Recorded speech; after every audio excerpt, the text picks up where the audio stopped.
اچھا، جو امامت ہے یہ جب تک کانسیپٹ عربوں کے ہاں رہا یہ مشتبہ نہیں ہوا تھا، یعنی کنفیوزنگ نہیں تھا جب تک یہ عربوں کے ہاں رہا. اس کی وجہ پتہ کیا ہے؟ اس کی وجہ یہ ہے کہ ان کو پتا تھا امام کا مطلب کیا ہے.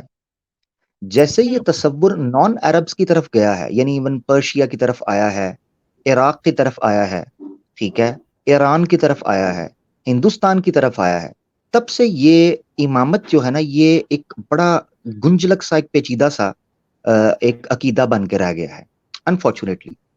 اور پھر اس کے ساتھ مختلف قسم کی عقیدتیں، پھر اس کے ساتھ مختلف قسم کے جو ہے نا وہ متشابہ قسم کے وابستگیاں بھی اور میلانات بھی اور رجحانات بھی اس کی طرف جا چکے ہیں. اور پھر اس کو اتنا کمپلیکیٹڈ بنا دیا گیا ہے کہ آج عام انسان کے لیے، ایون اسماعیلی کے لیے سمجھنا مشکل ہو گیا ہے.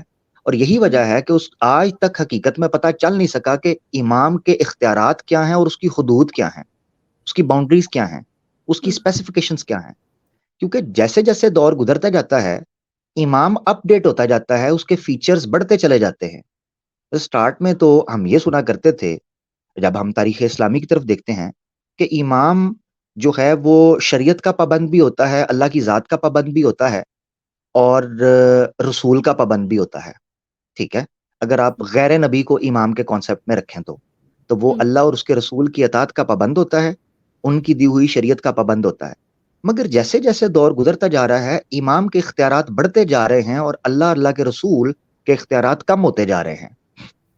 اور یہ تصور آپ کو تبھی ملے گا جب اسلام نکل کر نان عربس کے اندر آیا ہے، کیونکہ ان کو اس تصور کو ان گدلا کرنا، ٹرمنالوجیز کو کرپٹ کرنا یہ بڑا آسان تھا.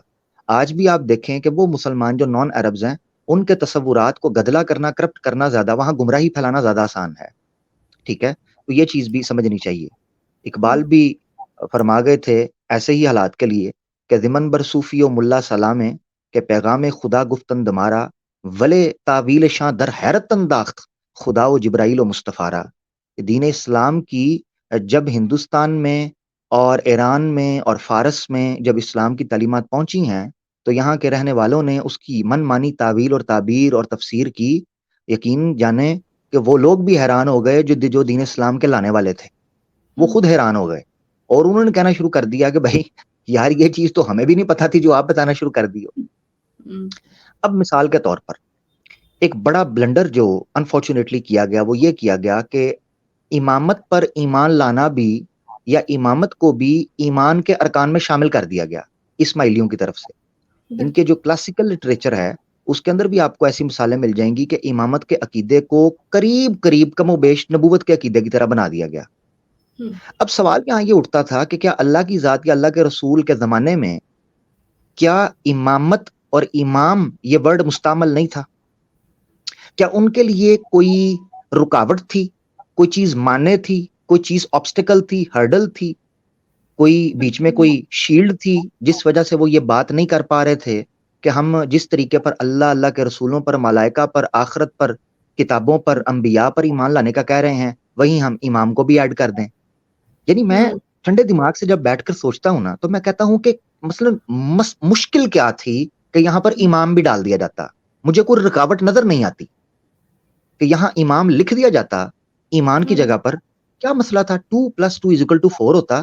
جتنی کنفیوژن اسماعیلی حضرات کے اندر پائی جاتی ہے اور ان کو لے کر دیگر مسلمان طبقوں کے اندر پائی جاتی ہے امامت کے عقیدے کو لے کر، یہ مسئلہ 2+2=4 کی طرح کلیئر ہو جاتا.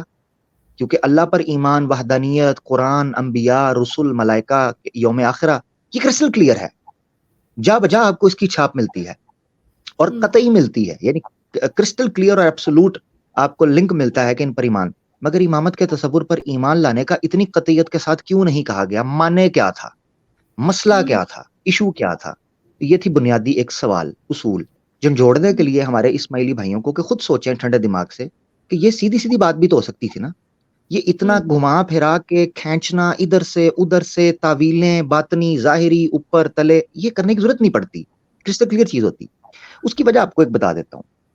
یاد رکھیں جتنا بڑا عقیدہ ہوگا اتنی زیادہ وضاحت اور بیان اور اس کو صاف ستھرا ہونا چاہیے، ورنہ آپ کسی سے ایمان لانے کا تقاضا کر نہیں سکتے. مثال کے طور پر اللہ تعالیٰ توحید کے اوپر کاربستہ رہنے کی اور پابند رہنے کی تلقین کرتے ہیں. توحید کے دلائل بھی اسی شدومت کے ساتھ دیے گئے ہیں. انبیاء پر ایمان لانے کے لیے اللہ تعالیٰ نے دلائل دیے ہیں. زور دیا ہے تو اس کے دلائل دیے ہیں. آخرت پر ایمان لانے کا کہا ہے تو اس کے دلائل دیے ہیں. کیا وجہ ہے کہ امامت کا صاف بولا بھی نہیں اور اس کے دلائل بھی نہیں دیے؟